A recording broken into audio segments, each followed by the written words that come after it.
Yeah, what a tremendous atmosphere. Man, I'm so thankful because the energy in the building. Today we weren't at our best. I mean, obviously we were missing Lamar. We had several guys that weren't 100% in this game. And I thought Cincinnati was just extremely physical. Like, they kept putting pressure on us by rebounding the basketball offensively. They ended up with 8 blocked shots. And I thought they drove the ball to the rim several times. I thought our contests were solid. I loved our scrap, man. I thought it was a game that, we put ourselves in position despite not playing great offensively. And our guys didn't back down. I mean, we weren't great. We weren't 100%. But, man, I just really appreciate our team's fight right now and the way we're competing. It's unacceptable. It's not good enough in this building. We want to win every home game. We're disappointed. These guys are disappointed. They're in tears in the locker room. So this team is connected. They love each other, and we just didn't get it done tonight. And a lot of it had to do with Cincinnati. I thought their defense was great. I thought their rim presence caused us a lot of problems.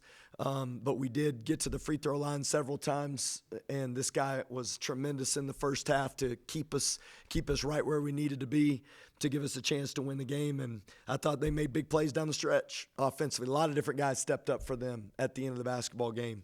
And I love our team's fight and looking forward to the opportunity to play Baylor on Tuesday. Rob, TCU game, maybe not your best outing, but you've had good games before. How were you able to kind of bounce back and be that spark out the bench in this one? Personally, I feel like the Big 12 is a turnaround. We had a game. I went back to the drawing board. We watched film. I sat down with coaches, and I figured it out. I mean, we came back today, and I just gave everything that I had. I knew Warren was under the weather before the game. Coach talked to me, and I was ready to play. It's just next game. I mean, we got Baylor next, so it's going to be the same thing then. This game is behind us. Just got to get better. And from the player perspective, you guys haven't been in this situation, losing at home, losing back-to-back. What are you guys saying in the locker room? What have you said, and what will you guys continue to say?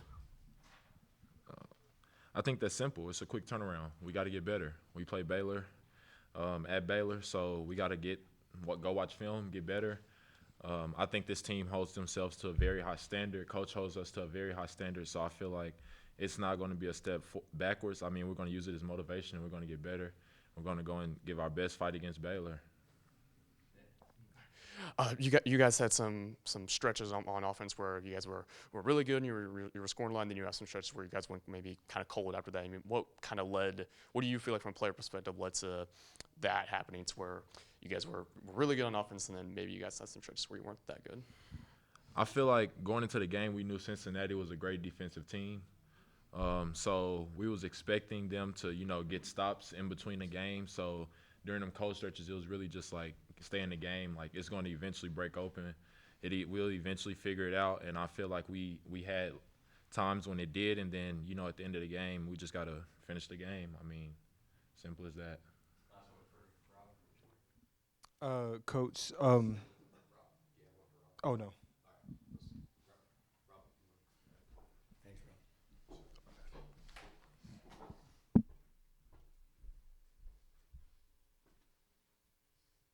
Love that guy.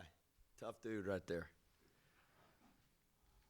Coach, we got the news Lamar was out before the game. I'm just curious, how long did y'all know that, and how did that affect y'all into the game? Yeah, we didn't know till after shoot around today, and honestly, there's a lot of guys going through it. So. Yeah, Coach, is there any scenario in which Washington and Jennings could be on the court simultaneously? I mean, I within what we've been doing, because of our lack of depth at that specific position, we haven't put that into play at this point. Is there a scenario? Possibly, but it's not something that we're looking at right now.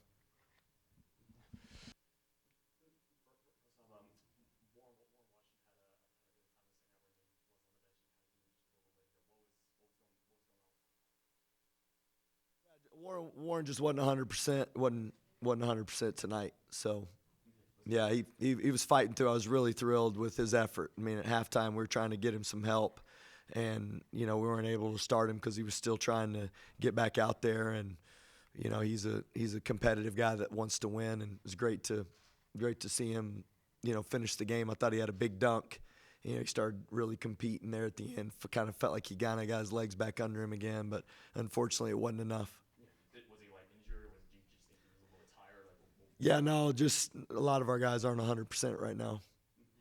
You guys had some there down the stretch in you know, Cincinnati really got hot, and you guys were making shots, but you guys maybe couldn't get those couple defensive stops to really try and win the game. Just, you know, what do you feel like led to that's where Cincinnati just, you know, was just starting to make a lot of shots at the end of the game? Yeah, I mean, personnel wise, when you look at their team, I thought they were just efficient at what shots they were getting. And a lot of it had to do with the rim presence of Aziz. And you got to manipulate around him because he's such a great lob threat. And I thought they had different guys. I mean, you look at their you know, 16, 10, 9, 11, 14, 7. I mean, it wasn't like we were, hey, guard this guy, you know.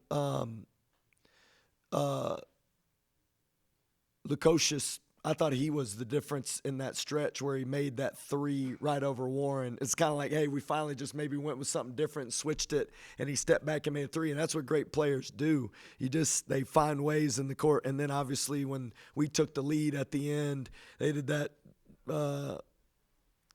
pistol action on the left side, got it back to him, and he got it going right and kind of got clipped at the top of the key with a ball screen and just stopped and made a good shot. I mean, I thought over the course of the game, they just got a lot of different guys step up, and that's what a great team does, and that's how you win on the road. You're physical, you rebound the ball well, and then you put pressure on the rim and make shots. They went 10 for 10 from the free throw line too, so give them credit. I mean, it's not the greatest shooting team, but I thought they made the difference on the glass and the way they defended the rim with their rim pressure. How much of this can you kind of just attribute to you didn't have everybody, you kind of just switch some rotations, get some guys that haven't played in there, and just being life in the Big 12, for how this one kind of got away at the very end there for you? Well, you know, we'll go back and evaluate everything. There's nothing that we just try to say it's not part of, you know, just maybe wasn't our night. To me specifically, you know, those stretches where we turn the ball over, it feels like we need to solidify that. And then there were a couple of baskets where they just got straight line driven to the basket and made some layups that weren't contested. And for us, we just can't have those possessions that are empty. We don't have the depth and high-end talent to separate from people easily. So all those possessions we got to make sure that we improve on. How do you think you guys responded to them kind of taking away the three-point line away from you where it just wasn't happening for you tonight? Yeah, I mean, they were physical. They kept going over. I thought we got some back cuts, and we put pressure on the rim by, you know, utilizing that. And that was my fault. I went to that a little too late in the game, and we settled for some ball screens in the middle and wish we would have moved the ball more. And I got to do a better job making sure we take advantage of our strengths. Coach, you hit on offensive rebounding not being your biggest strength, and obviously on the glass you didn't have a great night to stop them from getting offensive boards, but you pulled down, I believe it's 16 of your own offensive rebounds. I guess, how do you assess that part of the game tonight and how you guys rebounded? Yeah, that's the one area I told our guys in there, like, we knew that we were going to have to compete, and it's disappointing.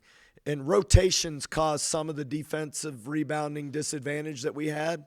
You know, like, there was a possession where they got the offensive rebound, and it was because on penetration we had to help and take Warren away from the rim. So I think just continuing to get better rebounding from our guards, and then get Warren where he's attacking it went at the high point of it. He started to get where he's just backing up and trying to box his guy out, and we can't have that. We needed him going and pursuing the ball, and that's where having him 100% really is helpful. And I thought Rob gave us a good lift tonight in that area of just, you know, bringing energy to that. But we'll definitely be a work in progress all year long, rebounding. I know you mentioned earlier in the week that you are still pushing to get those guys at the end of the bench to help you guys, and you get Demarion and EY in for a brief spell there for a little while, and then I guess, do you have any plans for Kyron Lindsey or any of those guys, and how do they improve to help you guys out in that scenario when Warren is obviously not 100%? Yeah, I mean, that whole crew and and they've been practicing. So when we get those days where we get together, those guys have continued to work, and that's what I love about this group. I mean, they're all disappointed, and I think I keep saying it to them. You got to get better in practice, and you got to show that this is something that you can do consistently. And we watch every practice. I mean, I'm out there watching, every scenario, and maybe the guys that don't play, we get them back the day after the game as long as we have actual practice and we work out. And I watch it and I evaluate it. And the guys that actually can do what we want them to do, they get the opportunity to play in the game. And the guys that can't do it consistently, they don't play. So it's the guys that help us win that we're playing. But I will tell you, their heart is to get better. And tonight it was some hard decisions on who we wanted to put in the game at different times. And we made the decision to go with some different guys. I think it just depends on the team too. And guys continue to get better. And that's what this is about. We're going to need everybody. We're going to need Kai. We're going to need DeMar. We're going to need EY. We're going to need the whole group. So those guys getting better is really a big emphasis for us. And they've continued to work. And, man, I've just been thrilled with the way they keep competing every day. Coach, I'm just curious. There was about a 6-minute stretch where Rob didn't play in the second half. And, obviously you did get Warren back, and then he played another minute. After about 8 minutes left in the game, I guess, was there any thought on maybe trying to get him back in, or were y'all just going to kind of let Warren go through? I mean, even though he was, just the fatigue and not being at 100%. Yeah, I mean, I think those are split-second decisions that you feel like matchups and who are you in the game with when you get the advantage. And a lot of it, we look at it prior to the game and we say, hey, this is the best chance we have with this group to give us the best chance to do what we need to do. And a lot of that's predetermined. Some of it you're out there just trying to figure out if you can get him going, and can we improve him. And he's been big down the stretch in games and making the right play. And I thought that dunk he had late in the game was big, and I thought his rim presence, because we were having such a hard time of keeping him out of the paint, him patrolling the basket. You watch how many they missed quite a few layups. They made jump shots at the elbow. They blew by, they made that corner three, but I thought he caused a lot of those problems. So felt like, you can second guess a lot of things, but was thankful Warren was out there competing and felt like he gave us the best chance to win.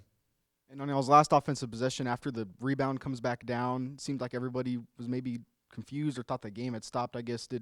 Did your guys maybe think they had fouled and were waiting for like the whistle to blow, or just what kind of happened there? Because it seemed like there was some confusion on the court. Yeah, I mean, like we had chance at the top of the key, Pop going right, and Kerwin in the right corner, and then Warren and Darian ran in to rebound, and Warren had Aziz pushed underneath the basket, had an angle to go rebound it. Chance followed going right, and Darian went baseline, and all three of them were inside when the ball bounced over their head. And so they were on the backside, and I think at that time you got a foul right away. And I think they were waiting to see, like, is that going to be it for us? And instead of fouling, he got away from him really quickly.